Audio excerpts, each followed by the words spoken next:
Soit il y a une nouvelle règle qui est donnée mais qui n'est pas documentée. Tu vois, qui n'est pas documentée. En fait, ce qui s'est passé, Lucas, c'est que le problème, c'est que toi et moi, Dieu merci, nous deux, nous sommes des sachants de l'information. Le président de la CEI va à Guiglo le 19 pour lancer l'opération de recensement sur la liste électorale. Le monsieur, lorsqu'il s'en va à Guiglo, il commence à expliquer le processus de vote aux gens.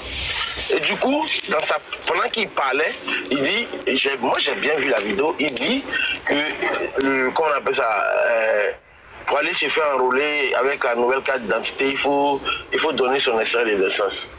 Mais ces équipes ont rapidement vu qu'en fait le gars il s'est trompé. Comme tout être humain, que ce soit toi, moi ou n'importe qui, tout le monde se trompe. On est le samedi, c'est le samedi qui se trompe. Dimanche passe et lundi la polémique commence à arriver tout et tout. Moi, ce que je fais, c'est que je sais que le soir j'ai émission. Donc, je vais être sûr de cette affaire-là parce que je ne peux pas comprendre que le président de la CEI à l'Atri Event, lorsqu'il a reçu tous les hommes, les partis politiques pour leur expliquer le processus électoral, il a dit qu'il avait toute la base des données de l'ONESI et que donc il n'avait pas vraiment besoin de l'extrait de naissance. Ça, il a dit une fois. La deuxième fois qu'il dit les mêmes choses, il le dit à l'Assemblée nationale. On n'a pas besoin de l'extrait. Donc comment se fait-il alors que le samedi, il s'en a dit ça? C'est là que son directeur de la communication, qui n'est même pas au pays actuellement, qui est au Togo, en mission, je l'appelle. Il dit, frère, voilà, qu'en est-il?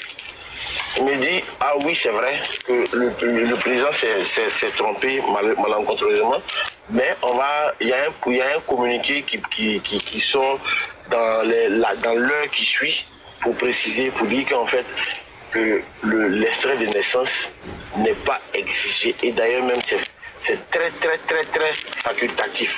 Si tu veux, tu viens avec. Si tu ne veux pas venir avec, mais personne ne va te demander. Donc, du coup, moi, le soir, je vais à l'émission et j'ai dit, je mets quiconque au défi. Parce que, Lucas, je pense que tu es un homme de loi. Il y a une première information qui sort, mais dès l'instant qu'il y a une deuxième information qui vient de la même institution, la deuxième information vient abroger la première, en fait. Donc, du coup, la première n'a plus d'utilité. Puisque le communiqué fait foi, venir dire que ça, c'est pas exigé, tout et tout. Maintenant, là où je me dis que, pour moi, là où je me dis qu'il peut y avoir débat, c'est peut-être pourquoi il s'est trompé. Mais bon, est-ce qu'il faut-il pinailler sur le fait que quelqu'un s'est trompé? Est-ce qu'il faut pinailler sur ça? Non. Donc, les gens, ils vont dans tous les sens.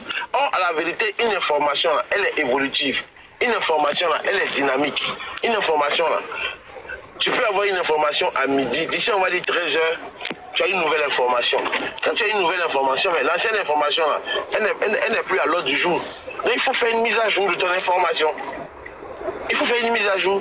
Malheureusement, comme les gens voulaient rester sur une polémique inutile, qui n'a pas de sens, qui n'a pas de nom, donc du coup, ils restent bloqués sur l'ancienne information.